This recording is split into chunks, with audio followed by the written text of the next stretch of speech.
Ryan Litzel.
Aquí estamos otra vez con Hitza. Muchas gracias por recibirnos. Sí, para los que no estuvieron por Instagram, váyanse a ver el ping-pong que está muy lindo. Y aquí ahora vamos a desarrollar un poquito para que podamos conocerla un poquito más a Hitza para quien no la conoce y quien la conoce que la siga conociendo un poquito más. Gracias. A ti, Hitza. Bueno, ya sabemos que eres una gran bailarina y profesora, pero además...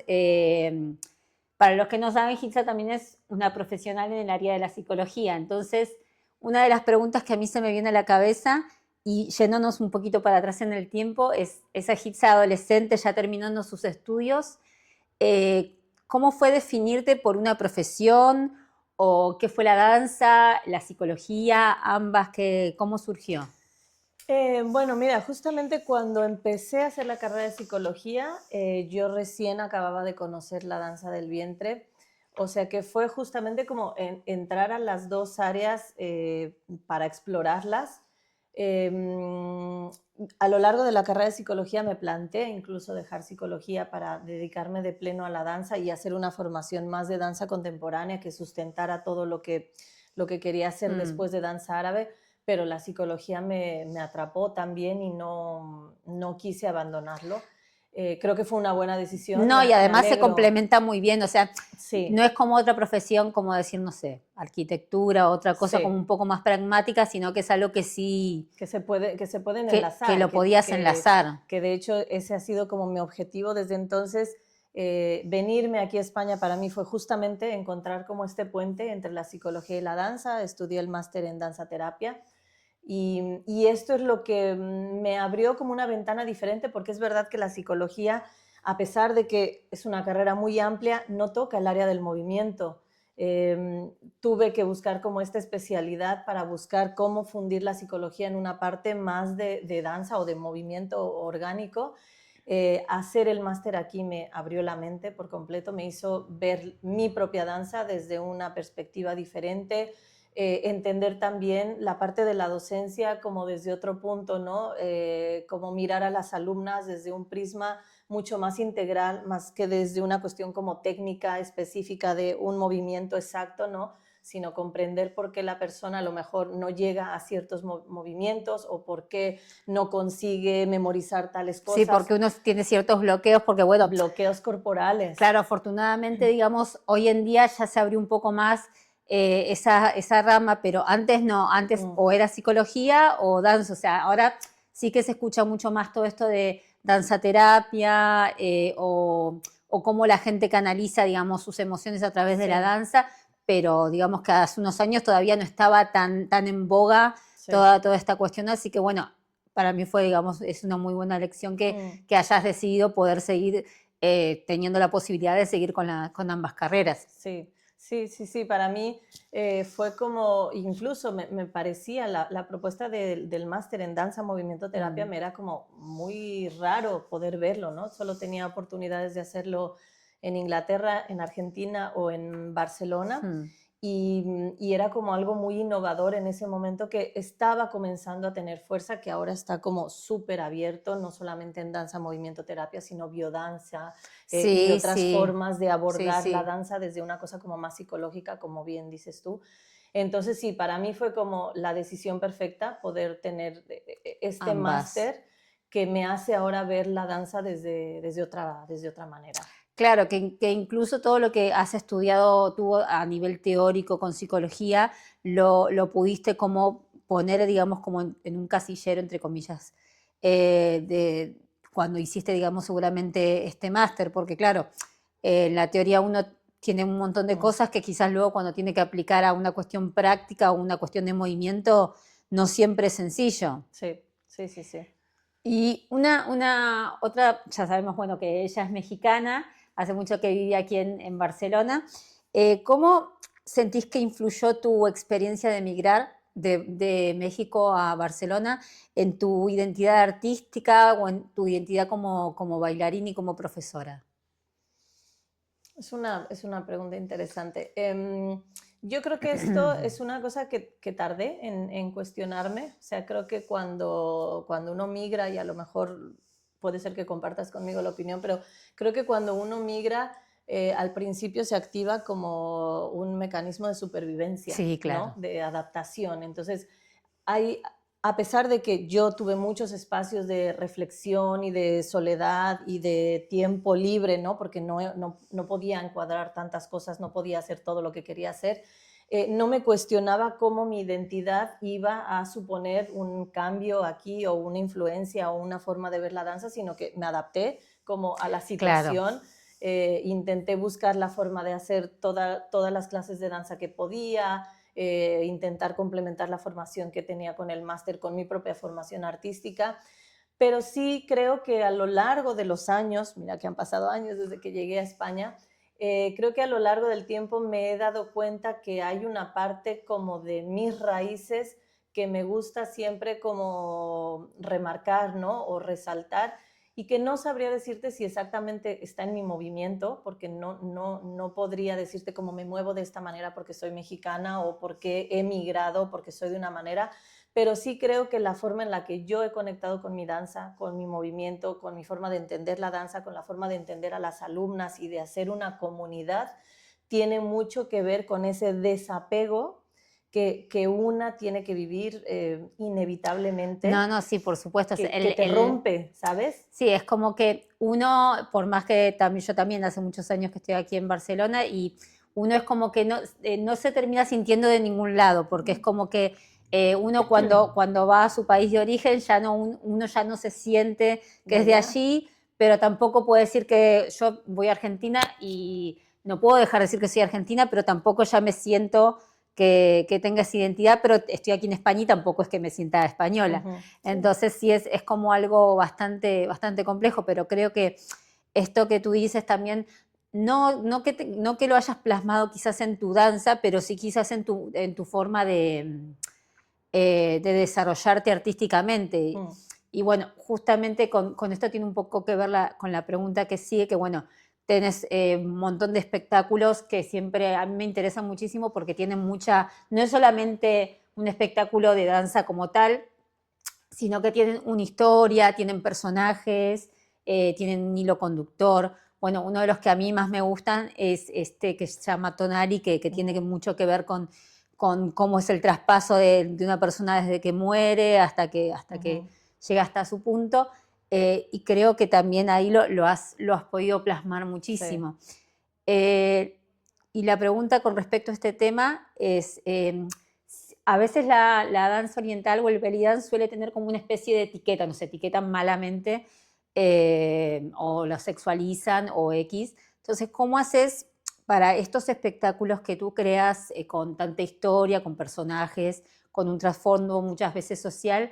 ¿Cómo haces para despegarle un poco esta etiqueta que nos ponen del belly dance, dejar al desnudo los personajes y que tanto las bailarinas como la gente que te va a ver pueda concentrarse en la historia que le querés explicar?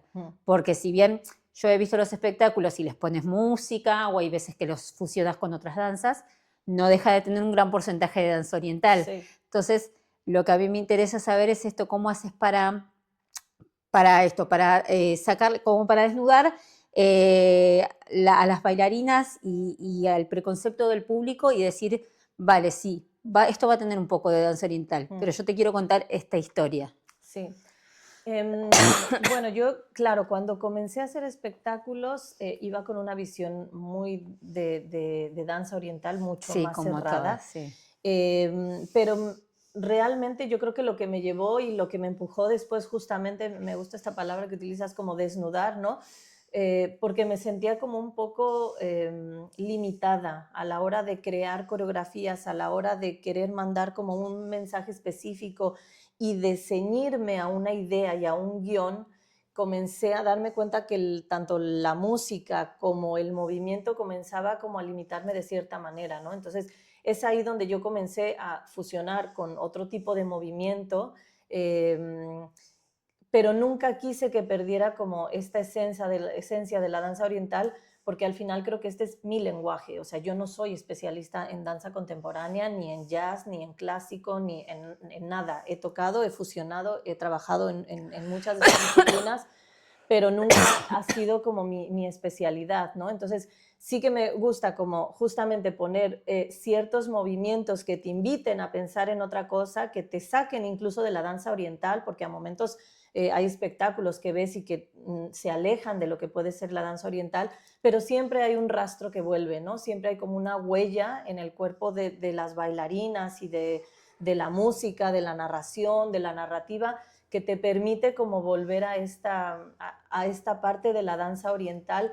que tiene esta sensualidad, este misticismo, esta forma como hipnótica de moverte, ¿no? Entonces creo que la danza oriental engloba como a nivel de cualidades de movimiento cosas mucho más grandes que se pueden trasladar a otros movimientos y que le permiten mantener esa esencia que la caracteriza. Creo que a la larga cada vez he fusionado un poquito más. O sea, si tú ves los primeros espectáculos son mucho más de danza oriental, los últimos, Esbat, por ejemplo, el de las brujas, empieza a tener como mucha más fusión, pero no deja de tener unos camellos ahí, unos shimis y unas vibraciones, unas manos que te recuerdan como a Bueno, este lenguaje tuyo. o las donas del agua también, que, o sea, Sí. que si bien tiene una historia muy bonita y cuenta de una forma muy teatral y muy contemporánea muchas cosas, también obviamente que se ven rasgos, o sea, y que igual tampoco está mal porque somos bailarinas y profesoras de danza oriental y tampoco es una mala palabra decir que uno fusiona y que uno incorpore esa danza, pero suele pasar que a veces es difícil que la gente se saque, que uno invita a alguien a ver, a alguien que no tiene idea de danza oriental y es como que siempre van a ir, no lo sé, porque es como que piensan que van a ver un tipo de espectáculo, que no está mal, pero es otro tipo de espectáculo. Sí. Pero quizás si lo que tú quieres hacer es algo como esto que tú haces, de que a ver, que también tienes espectáculos que son solo de danza y está perfecto, y hay veces que tienes estos espectáculos que son con un poquito más de historia. Exacto, sí, sí, sí. Y justamente Tonali, el que mencionabas, ha sido uno de los mayores desafíos, justamente porque Tonali, al basarse en mitología, ¿no?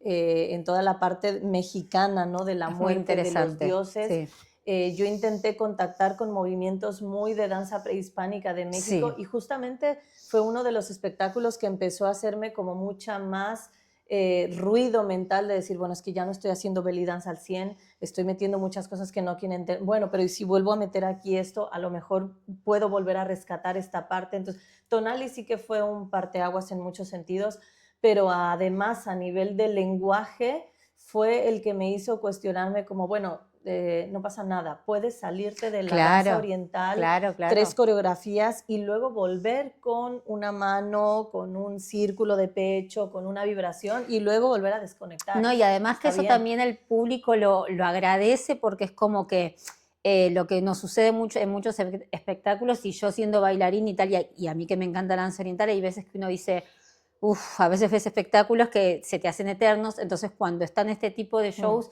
que se despegan un poco de la danza oriental, es como que está muy bueno porque es como que cuando te despegan un poco de esos movimientos, cuando vuelve otra coreografía de danza oriental, uno la coge con más ganas. Con más ganas, es verdad.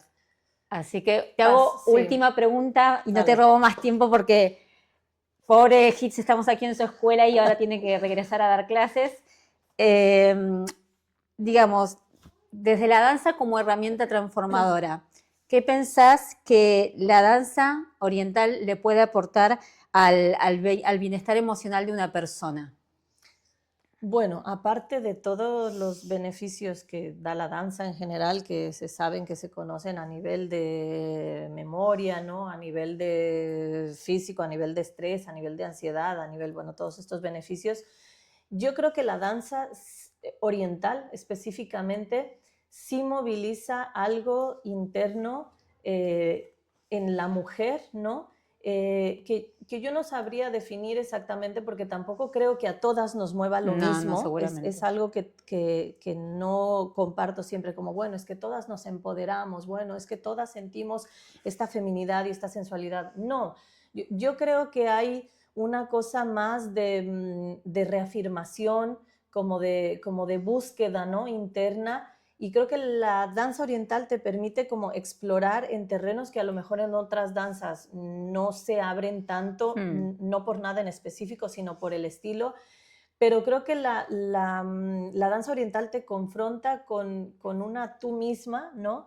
Que igual no encuentras en muchas otras danzas porque tiene, sí, esta parte sensual, esta parte muy femenina, pero también para mí, y esto ya es algo muy personal, tiene una cosa, y hablo desde Occidente, por supuesto, tiene una cosa de acercarte a una danza que tiene una cultura muy compleja que no has vivido, en la que no te has criado y la que no entiendes, porque por más que lo estudiemos, no estamos ahí. No comprendemos del todo la evolución musical, no comprendemos las costumbres, no comprendemos los tabús corporales que hay, ¿no? en este marco.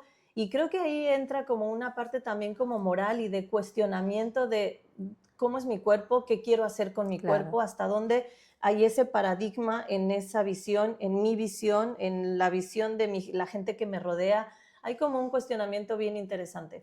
Sí, porque no deja de ser nuestra visión de la danza oriental, porque por mucho que uno estudie y que uno intente estar inmerso en yendo al lugar, viajando y tal, no deja de ser nuestra versión de lo que estamos aprendiendo. Sí, así que, bueno, muchas gracias, Hitza, me encantó la entrevista, fue súper interesante. Gracias a ti. Así que, bueno, espero que se la disfruten como me la disfruté yo. La verdad que a mí me encanta conversar con Hitza, es una persona súper que me alimenta un montón, no solo el cuerpo, sino la mente, así que los que no las conocen, vayan a sus redes, conozcan su escuela y sus espectáculos que no tienen desperdicio.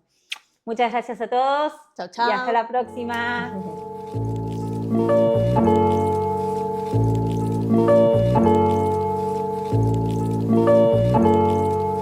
Ryan Litzel. No te pierdas nuestra próxima entrevista junto a Leila, bailarina y organizadora del festival Leila Rex.